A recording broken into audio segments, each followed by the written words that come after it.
ఒక్కొక్క పరిణామం కొత్త కొత్త విషయాల్ని బయటికి తీసుకొస్తుంది. ఇజ్రాయెల్కి సంబంధించి హమాస్ టాప్ కమాండర్ మహమ్మద్ సిన్వర్ని మట్టుబెట్టడానికి ఇజ్రాయెల్ పక్కా ప్లానింగ్తోనే వెళ్ళింది అన్నటువంటి విషయం వీడియోతో సహా చూపించింది. ఇప్పుడు మే 13 జరిగినటువంటి దాడికి సంబంధించి ఆ రోజున హాస్పిటల్ మీద దాడి, ప్రజల ప్రాణాలు తీసేశారు, సాధారణ ప్రజలు పిల్లలు అన్నప్పుడే నేను చెప్పా వీళ్ళు నాటకాలు ఆడుతూ ఉంటారు.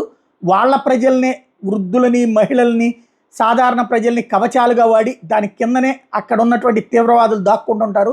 ఇవాళ కాబట్టి రేపు మళ్ళీ ఇజ్రాయెల్ లెక్క చెప్తుందని ఇప్పుడు ఆ లెక్క ఆధారాలతో సహా చూపెట్టింది. అది హమాస్కి సంబంధించిన కమాండ్ అండ్ కంట్రోల్ సెంటర్ మేము ధ్వంసం చేసామని ప్రకటించింది. దీనికి సంబంధించిన 3D వీడియోను తాజాగా ఇజ్రాయెల్ బలగాలు విడుదల చేసినాయి. ఖాన్ యూనిస్లో ఉన్నటువంటి యూరోపియన్ ఆసుపత్రి కింద ఈ కమాండ్ సెంటర్ ఉన్నట్టు ఇజ్రాయెల్ ఆరోపించింది. హమాస్ ఉద్దేశపూర్వకంగా అక్కడ తమ స్థావరాన్ని ఏర్పాటు చేసిందని చెప్పింది. ఈ ఆపరేషన్ IDF బలగాలు, ఇజ్రాయెల్ సెక్యూరిటీ అథారిటీ సంయుక్తంగా నిర్వహించినాయి. ఈ దాడికి అత్యంత ఖచ్చితత్వంతో పనిచేసే ఆయుధాలు వాడినట్టు చెప్పే ఈ దాడి సమయంలో కేవలం 30 సెకండ్లలో 50 బాంబులు హమాస్ కమాండ్ సెంటర్ మీద జారవిడిచామని చెప్పి ఆధారాలతో సహా చూపించింది. అక్కడే ప్రత్యేకించి ఈ దాడి సమయంలో కేవలం 30 సెకండ్లోనే 50 బాంబులు అనేటటువంటిది ఫస్ట్ టైం జరిగింది.